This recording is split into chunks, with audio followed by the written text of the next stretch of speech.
കേന്ദ്രമന്ത്രി ജോർജ് കുര്യൻ സംഘടിപ്പിച്ച ക്രിസ്മസ് ആഘോഷങ്ങളിൽ പങ്കെടുത്ത് പ്രധാനമന്ത്രി നരേന്ദ്രമോദി.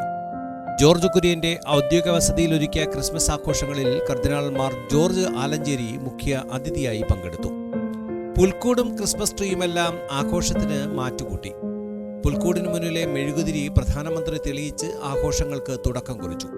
മന്ത്രി ജോർജ് കുര്യൻ പ്രധാനമന്ത്രിക്ക് ഉണ്ണിയേശുവിനെ നൽകി. കർദിനാൾ മാർ ജോർജ് ആലഞ്ചേരി പ്രധാനമന്ത്രിക്ക് ഉപകാരം സമർപ്പിച്ചു. പ്രത്യേക വേദിയിലൊരുക്കിയ ക്രിസ്മസ് കരോൾ ആസ്വദിച്ചാണ് പ്രധാനമന്ത്രി മടങ്ങിയത്.